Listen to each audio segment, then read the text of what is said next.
Hello friends, இது உங்கள் empty bottle. Sun டிவில லாஸ்ட் மந்த் பிரைம் டைம் ஸ்லாட்டோட சீரியல் டைமிங்ஸ்லாம் வந்து சேஞ்ச் பண்ணாங்க. இப்ப வந்து பாத்தீங்கன்னா 3 முடிச்ச சீரியல் வந்து 1 மணி நேரம் வந்து டெலிகாஸ்ட் செய்யப்பட்டுட்டு வருது. நம்ம ஏற்கனவே சில வீடியோல சொன்னோம், இது தற்காலிகானதுதான். 9 மணிக்கு வந்து ஒரு புது சீரியலை வந்து சன் டிவி கொண்டு வர போறாங்கன்னு. இந்த 9 மணி சீரியல் வந்து சாரிகாமா நிறுவனம், ராடார் நிறுவனம், திருமுருகனோட ஒரு சீரியல் வரதுக்கான சான்ஸ், இந்த 3 பேரோட ஒரு சீரியல் வரதுக்கான சான்சஸ் இருக்கிறதா நம்ம ஏற்கனவே சொல்லியிருந்தோம். பட் கிட்டத்தட்ட இப்ப அது உறுதியா இருக்கிற மாதிரி தெரியுது. ராதிகா அவர்கள் நடிக்க போகும் ஒரு புது சீரியல் தான் வந்து சன் டிவில வரப்போகுது அப்படிங்கிற மாதிரி வந்து தெரியுது. ரீசெண்டா அவங்க நடிச்ச தாய் கிழவி அப்படிங்கிற ஒரு படமும் வந்து நல்ல வரவேற்பு பெற்றிருக்கு.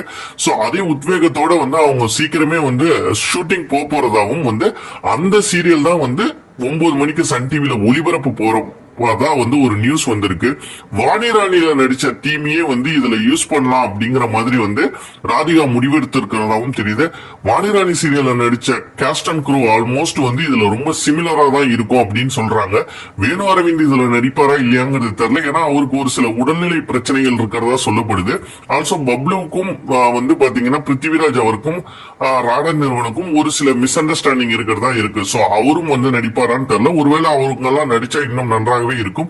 அதை தாண்டி வந்து அதுல நடிச்ச மெஜாரிட்டி ஆஃப் காஸ்ட் அண்ட் க்ரூவை வந்து திருப்பி கொண்டு வர போறதா சொல்றாங்க. இந்த சீரியலுக்கு இது வரைக்கும் என்ன டைட்டில் வைக்க போறாங்கிறது தெரியல. பட் கூடிய விரைவிலேயே இதுக்கான அறிவிப்பும் ப்ரோமோவும் வந்து சன் டிவில வரதுக்கான சான்சஸ் இருக்குதுன்னு சொல்றாங்க. நீங்க என்ன நினைக்கிறீங்க? சன் டிவில வந்து மீண்டும் ராதிகா அவர்கள் வராங்க, அதுவும் 9 மணி பிரைம் டைம் ஸ்லாட்ல வராங்கிறது வந்து உங்களுக்கு எக்ஸைட்டிங்கா இருக்காங்கிறத மறக்காம கமெண்ட் செக்ஷன்ல கமெண்ட் பண்ணுங்க. இந்த வீடியோ மறக்காம லைக் பண்ணுங்க, ஷேர் பண்ணுங்க, கமெண்ட் பண்ணுங்க, நம்ம சேனலை சப்ஸ்கிரைப் பண்ணுங்க. நன்றி.